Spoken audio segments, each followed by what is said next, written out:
Hey, greetings, friends. Jacque Howard here, and welcome to Trenton 365. Thank you for listening and tuning in, and please share this information because it's very poignant information to the times. Shout out to our current distributors. This is going out through WIMG 1300, New Jersey's oldest radio station, as well as WPHY, covering Mercer County, New Jersey, via the Verizon Fios network. Now, I'm moving kind of fast because I want to give a little bit of history, and then I'm going to bring on my new friend. And when I bring on my new friend, we're going to be talking about this organization that I'm so much interested in the work that they're doing. Again, writing utensil, piece of paper, and make sure that you get yourself some questions and follow up with my guests, and then go on the internet and go over to the website and see what these organizations are doing, what these companies are doing, and most importantly, how you can get involved. And you can make an immediate impact in your household and also in your local community. And what I'm speaking about right now is the company called Terracycle. Terracycle is an international organization, and Terracycle's business is trash. It's waste. It's trash of all sorts. Tom Jacque, who's been on the show many times, who attended Princeton University, came up with this awesome idea of marketing and worm poop as fertilizer. Now, many of you know that back when I was serving on the board of the Isles organization, Terracycle was one that I spoke about a lot and offered up opportunities for people to connect and to get bottles of this worm poop, this stuff that could help fertilize their gardens, help fertilize their flowers, all from the natural castings of worms. Now, over the years, Tom has pivoted and done a lot of things. He's written a bunch of books. He's traveling all over the world. He's got offices all over the world, but the impetus is still the same. We as human beings produce a lot of trash. And the production of the trash that we're producing is harmful not only to the planet, but in turn towards us. So I know that he's been working very diligently, I'm sure with teams and teams of others, scientists, engineers of all different backgrounds, about ways that we can break plastics down, we can break down other materials, we can recycle, repurpose, and reuse them. Recycle, repurpose, and reuse them so there's no more one-time use things and we're throwing them in the garbage, because that is part of the problem. So Tom is all over the place. So maybe a little difficult for me to get him back on the show, but he's got some awesome teammates that are always willing to support and to come on. And one of them is my new friend, who I am meeting for the first time live and actually talking to live, because we've only communicated via email. So Eric Ascalon of Terracycle. Eric, I want you to introduce yourself and the work you do. But before you do that, the other Eric who connected us, can you make sure that you give him a shout out as well? Actually, absolutely. Eric Rosen. All right, Eric Rosen. Thanks, Eric. Yeah. So Eric Ascalon, tell me about what you do at Terracycle and how you came there. Because I know that it's one of those companies that it's really young, it's youthful, it's all over the world. Yeah. And it's kind of interesting to hear how locals got connected with it. Absolutely. So I am Terracycle's director of community relations and strategic partnership. Go ahead, Eric. I'm Terracycle's director of community relations and strategic partnerships for both North America and our European markets. And I've been with Terracycle for about 2 years now. Now, I first heard about Terracycle. It's been about a decade that I've been watching the company. And the way I learned about Terracycle was actually my wife is a first grade teacher. And one day she comes home and she's taking a collection of Capri Sun drink pouches, those flexible drink pouches. And I'm like, what are you doing with those? And my wife's like, well, we're trying to get all the local schools to collect these things and ship them to this company in Trenton called Terracycle. Yep. And they do all kinds of cool stuff with them. They recycle them, but they also make backpacks out of them. Hold on 1 second. Can you? Oh, you're gonna get 1 second. Awesome. I'll show you. Yep. Now, while he's doing that, I am interviewing Eric Ascalon of Terracycle. And Terracycle is a company that their business is trash. You can see in the background what you're watching. There's a bunch of different license plates that spelled out the actual logo of TerraCycle. Those cool things like that is what the company has done since its inception.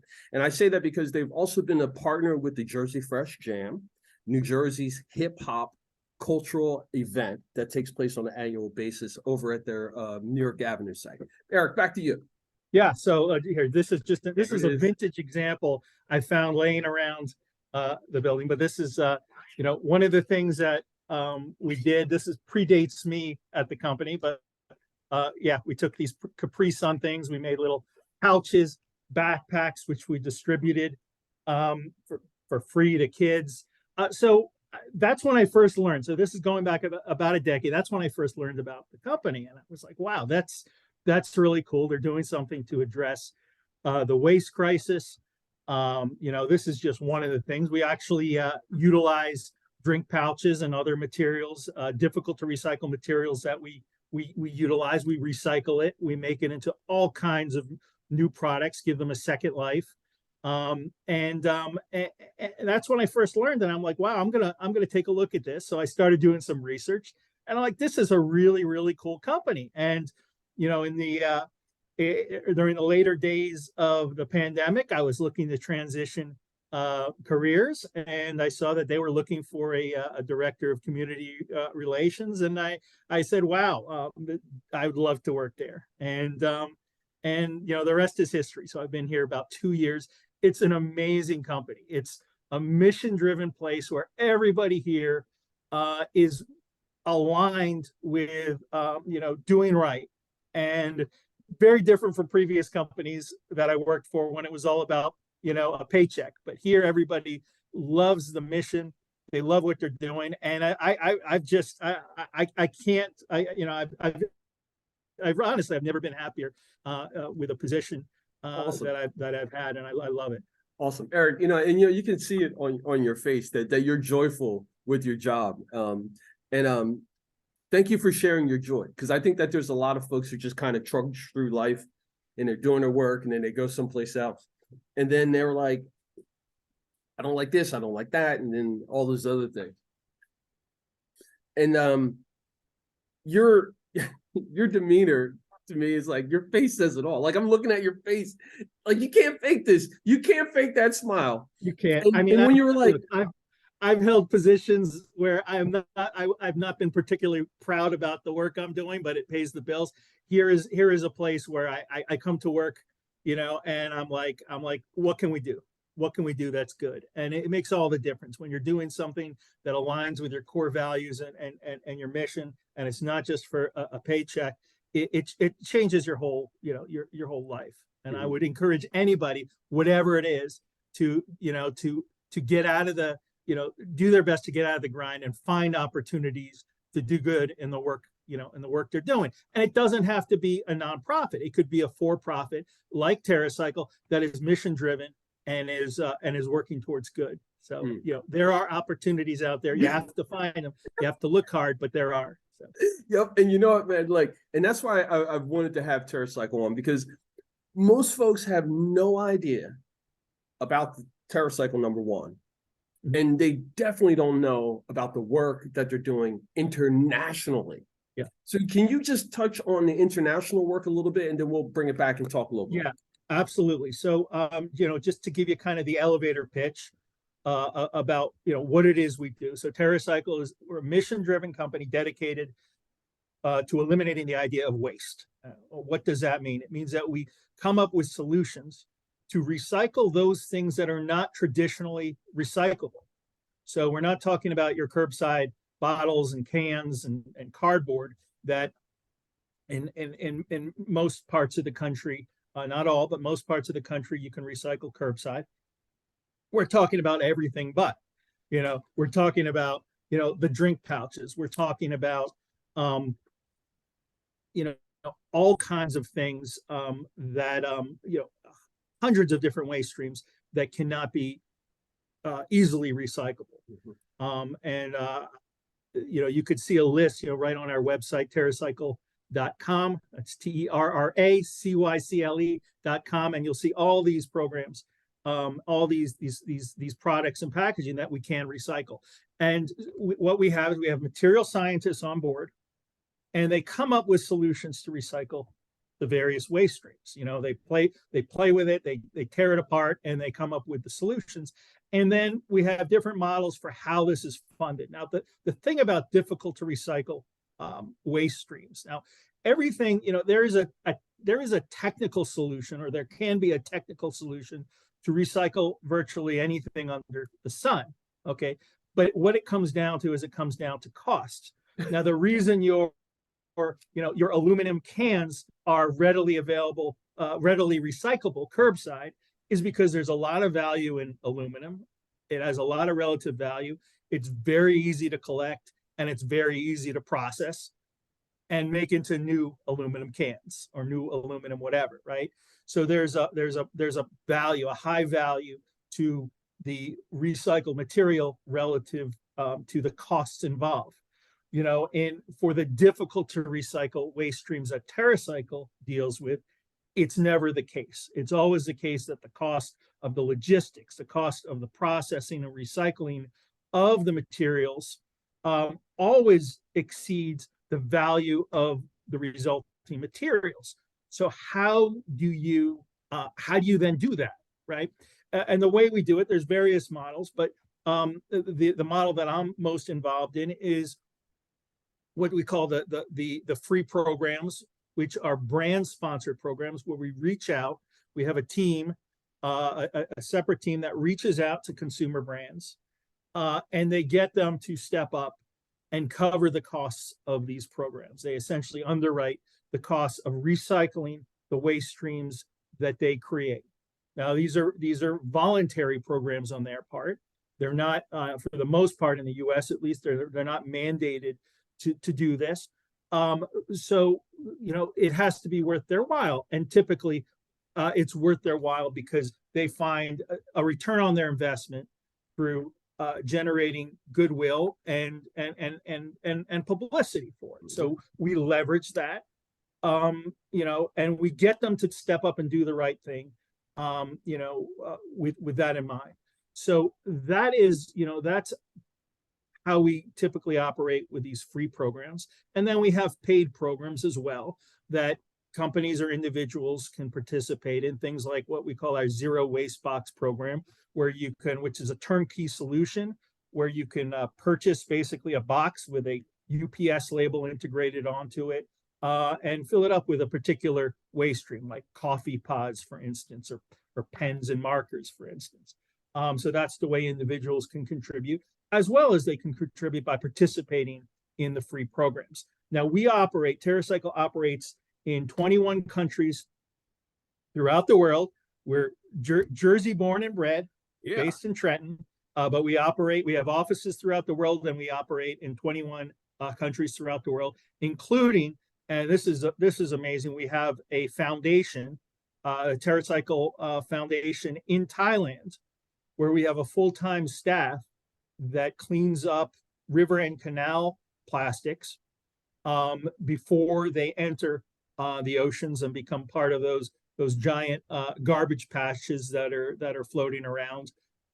You know, the oceans. We all heard of the Great Pacific Garbage Patch, for instance. So, you know, those all emanate, for the most part, the plastic that enters our oceans, and those numbers emanate from rivers and canals in various countries, largely around the Pacific Rim. Thailand is one of the countries that produces a lot, because they don't necessarily, in these communities, they don't necessarily have proper means of disposing of their waste and recycling.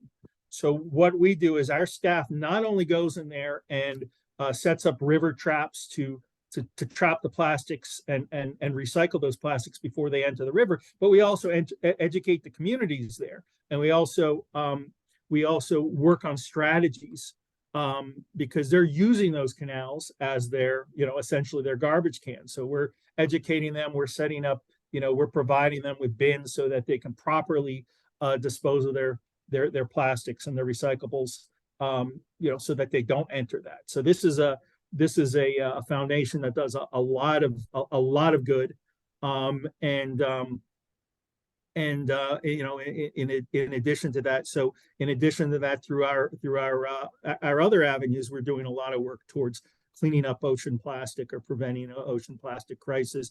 The United Nations has recognized TerraCycle. We were the recipients of their Momentum for Change Lighthouse Award for the work we've done in cleaning up ocean plastics and then integrating those plastics into consumer packaging, so that we're helping to create a market for ocean plastics and for beach plastics. We're helping to create a market and incentivizing their cleanup.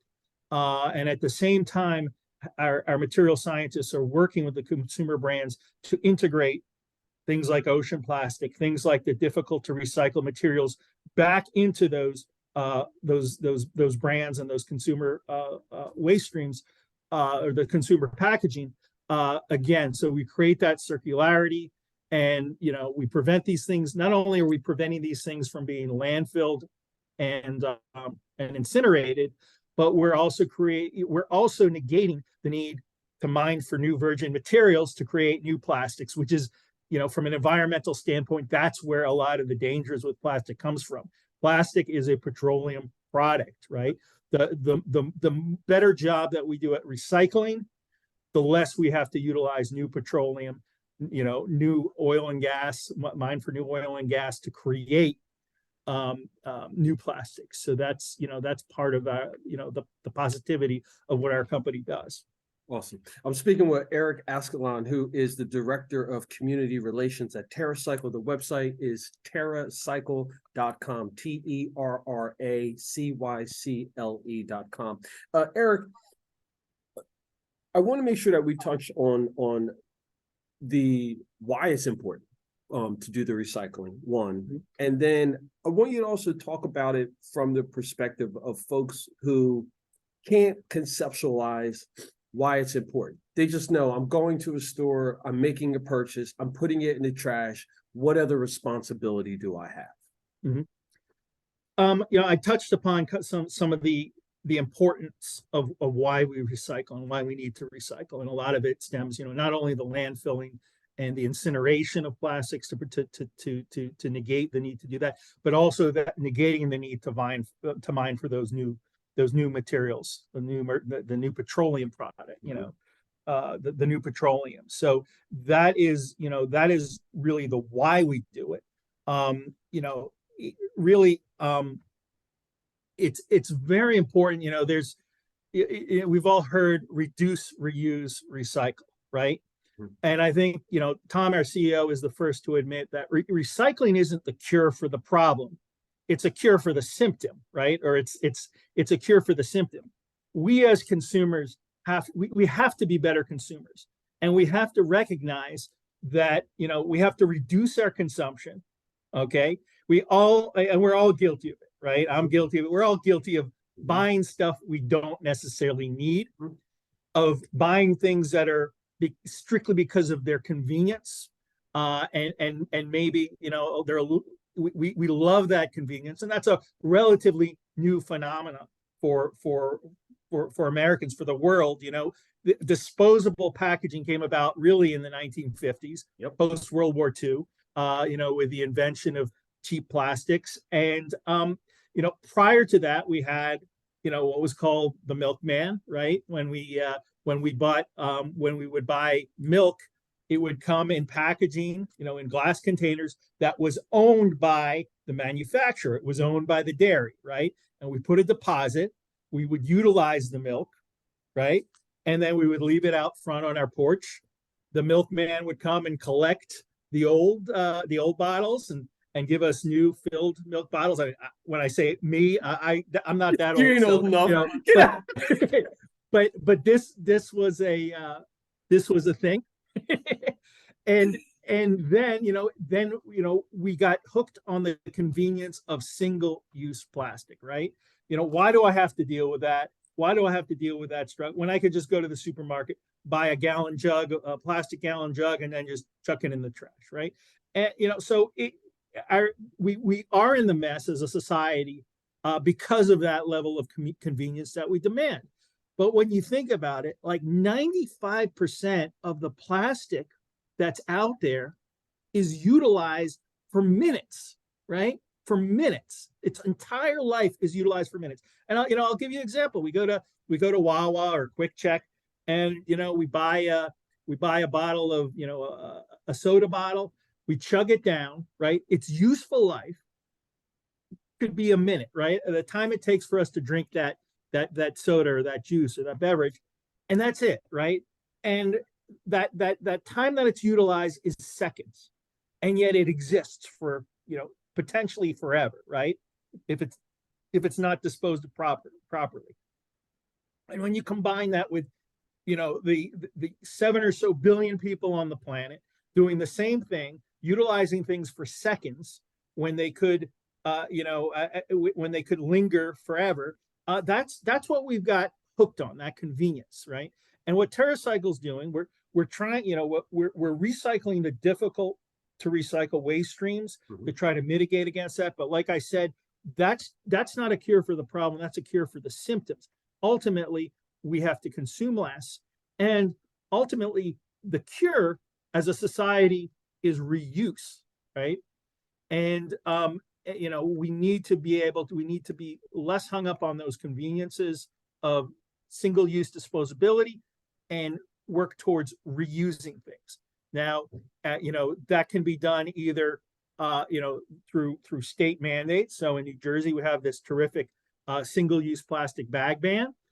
Everybody was complaining about it at first, right? Exactly. And I think it's been May of last year is when it started, and everybody thought, you were hearing, oh, it's the end of the world. I mean, talk radio, not you guys, but other talk radio places. Oh, this is fascism here.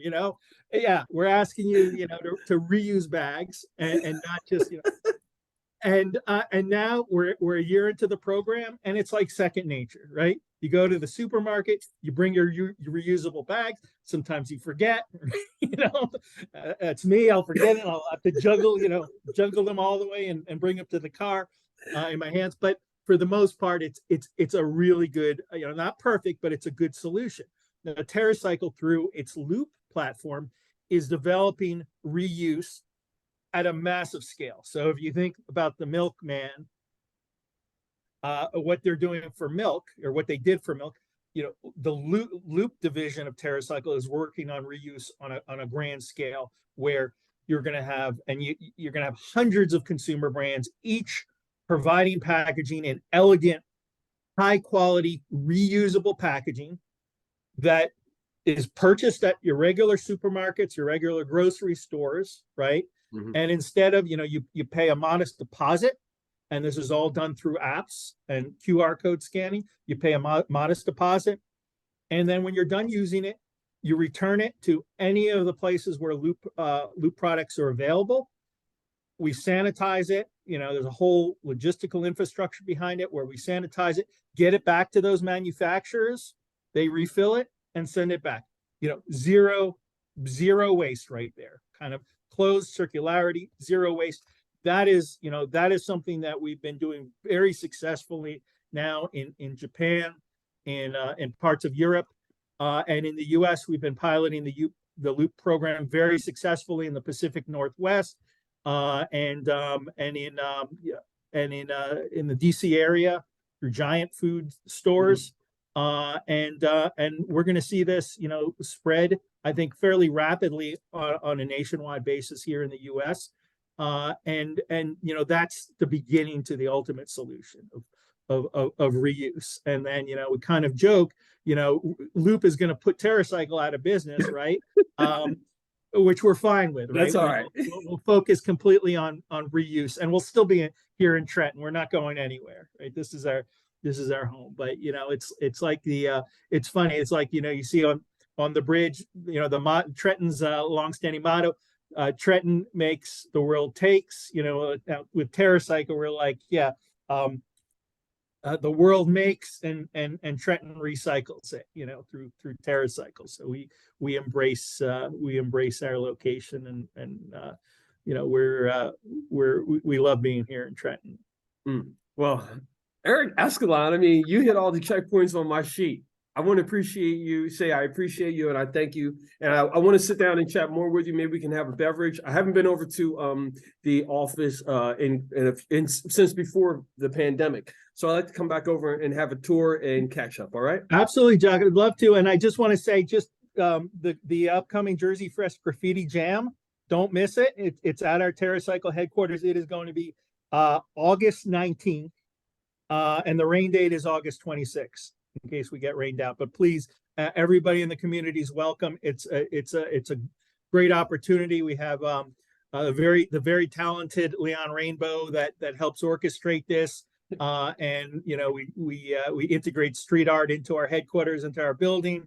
We have music, food. It's a lot of fun. So please stop on by. And Jacque, I hope to see you soon. Yeah, Great you will. meeting. Absolutely. I'm going to come by. Thank you so much. Eric Ascalon, who is the Director of Community Relations at TerraCycle. This international company is based out of Trenton, New Jersey. Make sure you reach out to them. The website is terracycle.com, TerraCycle.com. In closing, folks, remember, it's always about justice, peace, and humility.